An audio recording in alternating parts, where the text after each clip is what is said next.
आज देश की बागडोर एक ऐसे हाथ में है जो कहता है कि पीएफआई के नाम में भी इंडिया है। मतलब कुत्ता को भी 4 पैर होता है, गधा को भी 4 पैर होता है, इसलिए सारे गधे कुत्ते हैं।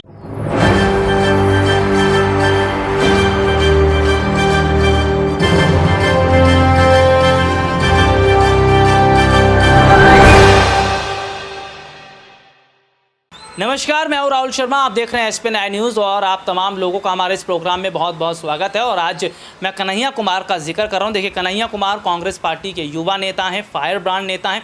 और जिस तरीके से मैं अगर बात करूं तो कन्हैया कुमार को लगातार हम ये देख रहे हैं कि वो सवाल मोदी सरकार से पूछ रहे हैं, बीजेपी से लगातार वो सवाल पूछ रहे हैं। तो क्या कन्हैया कुमार जैसे जो नेता हैं, क्या इनके सवाल पूछने से मोदी जी की सत्ता हिल रही है, मोदी जी की कुर्सी हिलती नजर आ रही है? क्योंकि कन्हैया कुमार के तमाम सवाल आज अगर देखें तो सरकार किसी का जवाब नहीं दे पा रही। कन्हैया कुमार के किसी सवाल का जवाब उनके पास नहीं है। और कहीं ना कहीं अगर मैं बात करूं तो बहुत बड़े हद तक जो हालात बन रहे हैं, जो स्थितियाँ बन रही हैं, वो भी जाहिर तौर पर बताती है कि क्या कन्हैया कुमार जैसे नेता आने वाले समय के अंदर वाकई मैं अगर बात करूँ तो बहुत ज़्यादा बदलाव करते नजर आएंगे। हाल ही में कन्हैया कुमार ने जो तमाम सवाल मोदी सरकार से पूछे, उसके बाद सवाल सरकार गिरती चली जा रही है। और माना यह जा रहा है कि कन्हैया कुमार पर भी गिरफ्तारी की तलवार लटक रही है, क्योंकि सरकार चुन चुनकर विपक्षी पार्टी के नेताओं को जेल में डाल रही है, जेल में डालती नजर आ रही है। तो ये चीज़ें कहीं ना कहीं अगर नजर आ रही है कि बहुत बड़े हद तक अगर मैं बात करूँ तो कन्हैया कुमार जैसे नेता फंसते नजर आ रहे हैं। लेकिन क्या कन्हैया कुमार अगर गिरफ्तार हो जाते हैं तो ये कांग्रेस पार्टी के लिए बड़ा झटका रहेगा? कन्हैया कुमार क्या कुछ कह रहे हैं, देखिए एक रिपोर्ट। आज देश की बागडोर एक ऐसे इंसान के हाथ में है जो अपनी पत्नी की जिम्मेवारी ना उठाया हो, वो देश की जिम्मेवारी उठाएगा।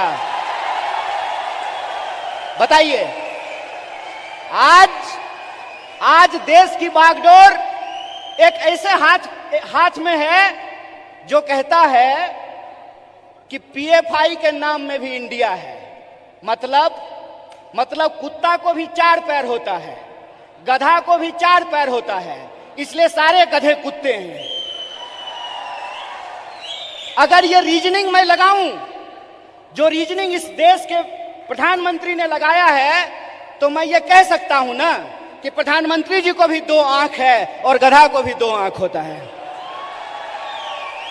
बोलिए, मैं ये बात क्यों कह रहा हूं? मेरा कोई मकसद नहीं है कि मैं भाजपा, मोदी और आरएसएस की चर्चा करूं। मैं सिर्फ आपको बता रहा हूं कि कितनी गंभीर परिस्थिति में आज हम खड़े हैं।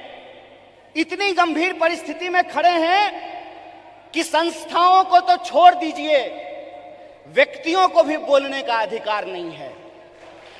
इसीलिए जब आज आप यूथ कांग्रेस का झंडा अपने हाथ में उठाए हुए हैं, जब आप कहते हैं यूथ कांग्रेस जिंदाबाद, इसका क्या मतलब है?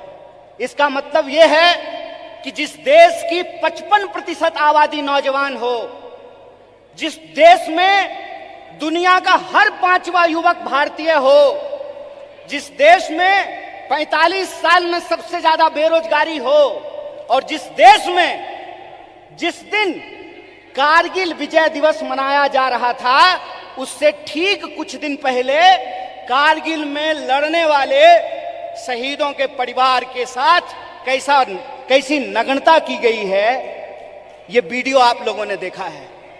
इसीलिए आप अपनी जिम्मेवारी को समझिए। आप इस गंभीर समय में जो आपकी भूमिका है उसको आपको समझने पड़ेगी। और मेरा मानना बिल्कुल साफ है, जैसे बिना विचार की कोई राजनीति नहीं होती है, उसी तरह से बिना नौजवान के, बिना विद्यार्थी के कोई पार्टी सत्ता में नहीं आ सकती है। इस बात को याद रखिएगा। अगर आप चाहते हैं कि इस देश में सत्य का शासन हो और सत्ता पे बैठे हुए लोगों का जो अहंकार है, उस अहंकार को चकनाचूर किया जाए, जिस लोकतंत्र की बुनियाद पर, जिस जमहूरियत के दम पर आज उनको कुर्सी पे बिठाई गई है, अगर आप उनको नीचे उतारना चाहते हैं तो इस बात को आपको समझना पड़ेगा कि इस देश के नौजवानों और विद्यार्थियों को सबसे बड़ी भूमिका निभानी पड़ेगी।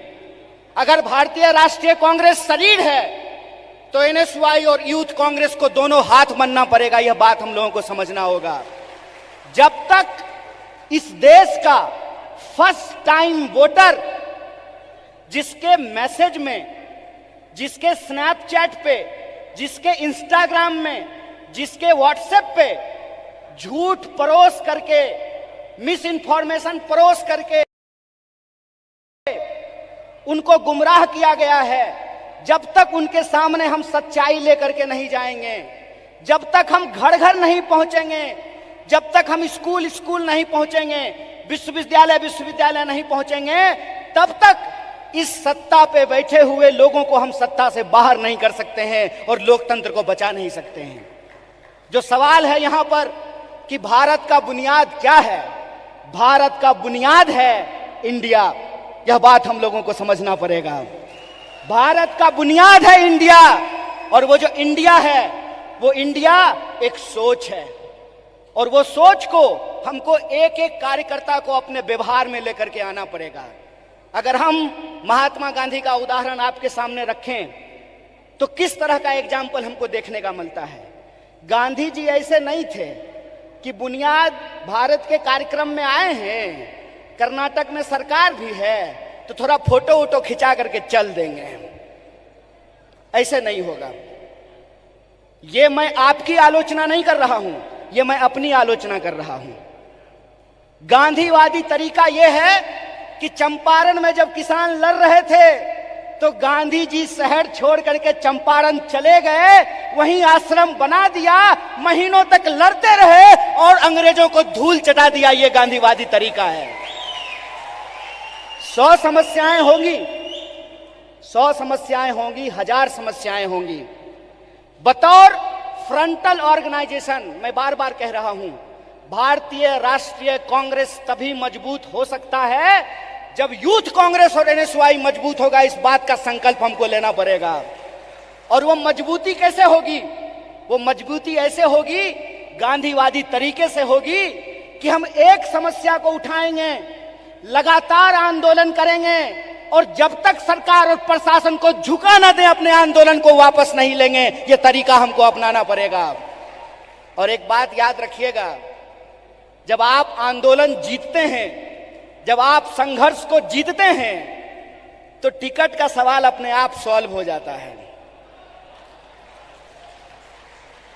यह बात मैं इसलिए कह रहा हूं कि शायद लोगों को इस देश के इतिहास को दोबारा जाकर के देखने की जरूरत है। क्यों? क्योंकि हम उस पार्टी से हैं जिस पार्टी ने इस देश को आजादी दिलाई है।